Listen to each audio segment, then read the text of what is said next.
All right, everyone, welcome in. Today we're going to take a deep dive into some unsolved murders from back in 2011 in South Memphis. We're looking at a Wikipedia article on the South Memphis prostitute killings, along with what seems to be like an actual police report on it. Really disturbing stuff. So get ready to explore what went down, who these women were, and why these cases are still wide open. Yeah, these cases are like a textbook example of how time can just make things so much more complex.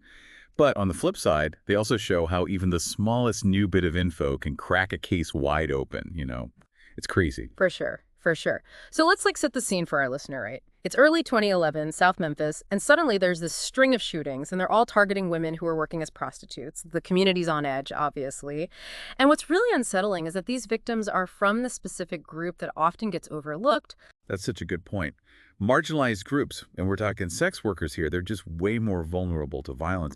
And tragically, a lot of times their cases don't get the same attention, the same resources. It just makes it so much harder to solve them. It really makes you think, doesn't it?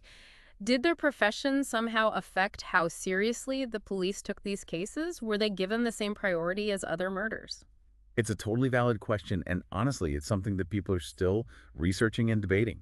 But let's get into the details of these cases, shall we? Our first victim is Tamakia McKinney, 31 years old, mother of two. She was found shot to death near Mount Carmel Cemetery on January 27th. Her family knew about her work, but her husband didn't, which is just tragic. Yeah, that's another layer to this whole thing, isn't it? How much could investigators really learn from her family if they were trying to hide that part of her life? Exactly, and that's something that makes it even harder to solve cases involving sex work. Witnesses, they might be afraid to come forward. Fear, stigma, all that can stop crucial information from getting to the police. Okay, so fast forward just a few weeks, February 20th, and we have another tragedy. The body of Jessica Lewis, 28 years old, is found inside Mount Carmel Cemetery. And just like Tamakia, she was shot to death. Two women, both involved in sex work, both found dead near the same cemetery. It can't be just a coincidence, right? It just makes you think that the killer knew this area, maybe even used it as like a hunting ground or something. No, investigators would absolutely think that. Location, especially if it's repeated, can tell you so much about a killer. It can help you understand how they think, how they move. Then, just 4 days later, February 24th, Rhonda Wells, 44 years old. She lived with her grandmother. She was also found shot to death. And again, near the cemetery. It's a pattern, and it's terrifying. 3 murders, all within a month, all women involved in sex work, all found close together. It's got to be a serial offender, right? Someone who felt more and more confident with each murder. What would the police be thinking at this point? How would they start to build a profile? They'd be looking at everything. Who the victims were, how they were killed, the locations. Seeing the same pattern over and over tells you the killer probably planned this, probably knew the area well. But then things take a huge turn. On February 26th, Katrina Peterson, 26 years old, she becomes the next target, but she survives. That changes everything, doesn't it? Not just for her, but for the whole case. A survivor can tell you things that evidence just can't.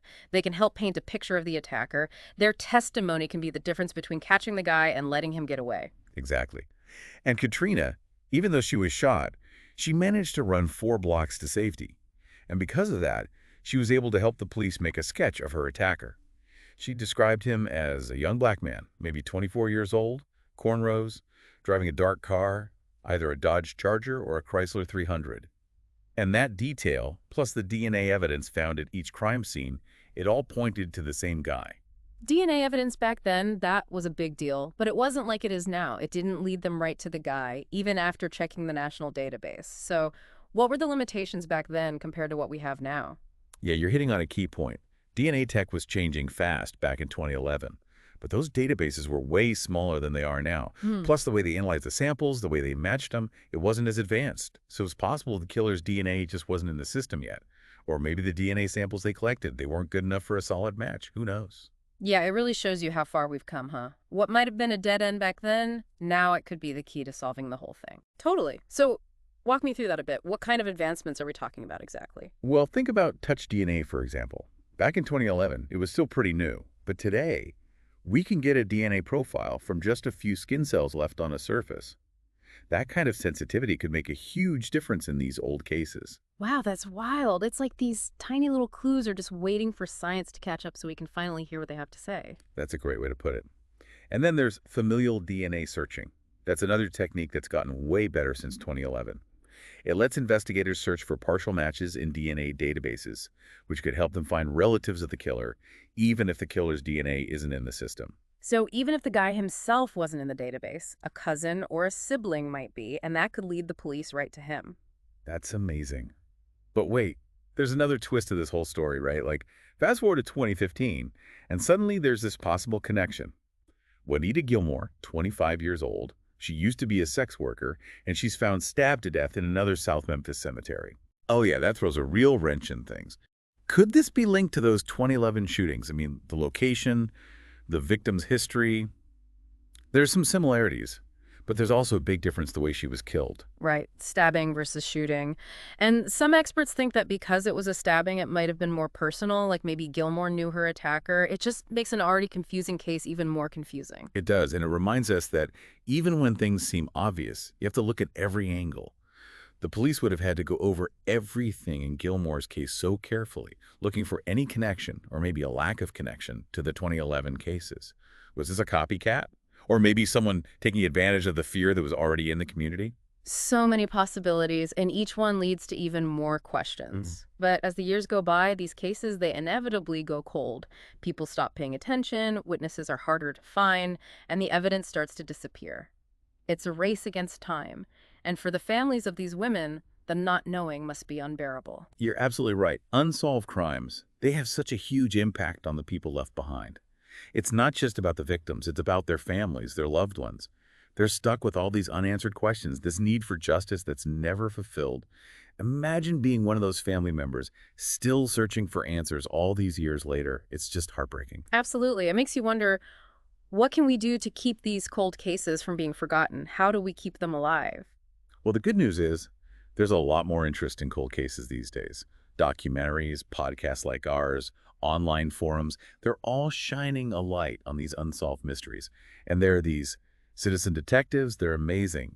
They go through old case files, they share theories, they even find new leads sometimes. It's like a real-life detective show, but with real consequences. It's so cool how people who are just passionate about true crime can actually help solve real mysteries. But how do we keep these cases in the public eye?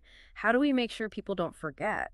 I think it's all about reminding people that these were real women with real lives, with families, with stories. We can't let their cases just fade away. We have to keep saying their names, sharing their stories, and fighting for justice. Yeah, and it's not just about remembering the victims. It's about reminding everyone that there's still a chance to find answers. Someone out there might have that one piece of information that could crack the whole thing wide open. Even something small, like a tiny detail, could make all the difference. Maybe someone remembers something they saw or a conversation they overheard years ago. Anything that might seem relevant, it could be the missing link. It's never too late for the truth to come out. So, if our listeners want to help, what can they do? What are some concrete steps they can take? Don't let these women be forgotten. Look up their names, read their stories, talk about them with other people. Check out online forums dedicated to cold cases. You never know. You might come across something important or think of something new that could help.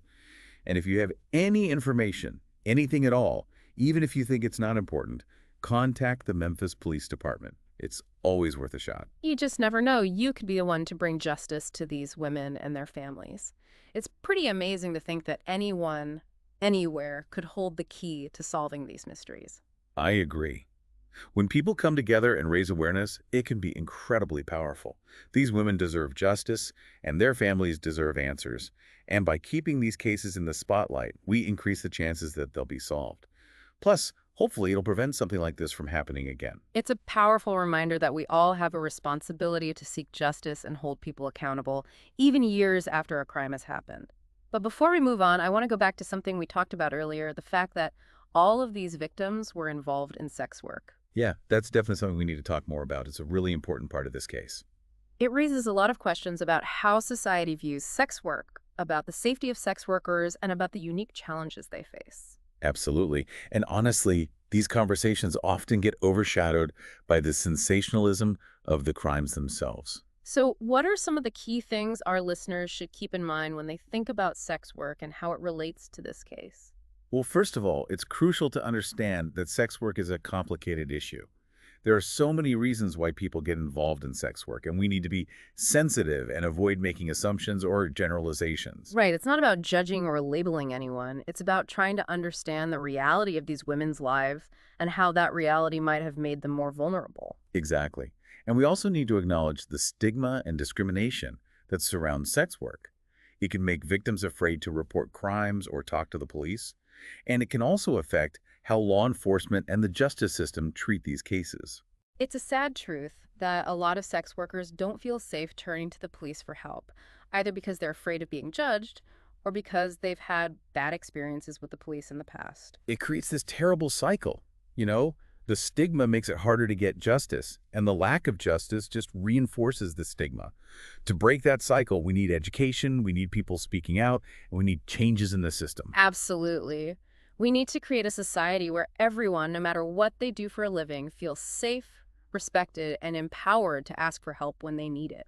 I couldn't agree more. It's about recognizing that everyone deserves basic dignity and respect, and we need to work towards a world where everyone has access to justice and protection under the law. And that leads to a really important question for our listeners. How can we balance the need for safety with the rights and respect that everyone deserves, no matter what their job is? It's a question that goes beyond this particular case and makes us confront our own biases and prejudices. What are your thoughts on that? That's a really deep question, and it's one that we need to think carefully about. It forces us to examine what we believe about sex work, about the people involved, and about the systems that make them vulnerable. We need to have an honest conversation about this, a conversation that moves past judgment and tries to understand the complexity of the issue. Right. We need to remember that there are real people behind the statistics, people with lives, families, and dreams. And we need to make sure that everyone has a chance to live a life free from violence and exploitation. So, what now? What can our listeners do to make the world a more just and equitable place for everyone? It starts with education. Learn about sex work, the challenges that sex workers face, and the systems that contribute to their vulnerability. Like they say, knowledge is power. The more we understand, the better we can advocate for change. Exactly. And then there's empathy. Try to see the world through the eyes of someone who's experienced exploitation and marginalization. Putting ourselves in someone else's shoes, that's such a powerful way to break down barriers and build understanding. It really is. And finally, we need action. Support organizations that empower sex workers, advocate for policies that promote safety and justice, and speak out against stigma and discrimination. Every voice makes a difference, and if we work together, we can create a world where everyone feels valued, respected, and protected. Yeah, it's a really powerful message, and it definitely makes you think about this case in a whole new way. We've covered a lot, the victims, the investigation, the whole issue of sex work, but what really sticks with me is that these cases are still unsolved. I mean, for the families, not having answers, that's got to be so hard. You're right. That lack of closure, it can be really tough on families. And it makes you wonder what exactly makes a case go cold in the first place. It's like it just slowly fades away, you know? Right. All that urgency and attention at the beginning, it just disappears, and then there's this silence, and it just gets heavier and heavier as the years go by. It really is. Yeah. And usually it's a bunch of things that happen. Sometimes there's just not enough evidence, or the witnesses aren't reliable. Other times the police don't have the resources, or they have other cases that become a higher priority. And as time goes on, memories get fuzzy, witnesses move away or they die, evidence gets lost or ruined. It's like trying to climb a mountain that keeps getting taller. It's almost like the case itself is falling apart, becoming impossible to solve. But there's still hope, right? I mean, we hear about cold cases getting solved after years and years, even decades. How does that even happen? What makes those breakthroughs possible? Oh, absolutely. There's always hope. Think about all the advances in forensic technology. Yeah. DNA analysis, facial recognition software. That stuff has changed everything about how we solve crimes. Yeah. What might have been a dead end back in 2011 could be the answer today. It's crazy to think about. Yeah, like we've got these tools now that can bring those old cases back to life. It's like we're giving a voice to the past. Exactly. And we can't forget about all those citizen detectives out there and the online forums where they hang out. They're so passionate about justice, going through all those old files, connecting the dots. Sometimes they even find leads that the police missed. It's amazing. It's incredible how much they can contribute, just regular people making a real difference. They bring a fresh perspective, a new set of eyes, and they just don't give up. And they don't work alone either. A lot of times they'll collaborate with law enforcement, share their findings, and help move the case forward. It's a team effort. It's like a real-life detective show, but with everyday people as the heroes. It really is. It shows that solving these crimes isn't just up to the police. The community has a part to play, too. Yeah. We need to keep these cases in the public eye, be aware, and never lose hope. So as we wrap up this deep dive into the South Memphis prostitute killings, what's the main thing you want our listeners to walk away with? Two things, really. First, remember the victims. Kamakia, Jessica, Rhonda, Juanita. Their lives mattered, and their stories deserve to be told and remembered. We can't let their names be forgotten. They were daughters, mothers, sisters, friends, real people whose lives were cut short way too soon. And the second thing, Never underestimate the power of just one person. You, listening right now, you might have that missing piece, the clue that could finally bring justice to these women and their families. Don't be afraid to speak up, share what you know, and keep that hope alive. that's a great way to put it. And who knows, maybe someday, years from now, we'll be talking about this case again, but this time with a resolution, a happy ending for a community that's been haunted by these unsolved murders for so long. That would be incredible for the families, for the community, and for all of us who believe that justice, even if it takes a long time, is worth fighting for. Well said. Thank you for joining us on this deep dive into the South Memphis prostitute killings. We hope this episode has given you a better understanding of these tragic events, the complexities of unsolved cases, and why it's so important to remember the victims and never give up hope. And remember, even the smallest detail could be important. If you have any information about these cases, please contact the Memphis Police Department. You might just be the one to break this case wide open. Until next time, stay curious, stay informed, and never forget the truth is out there.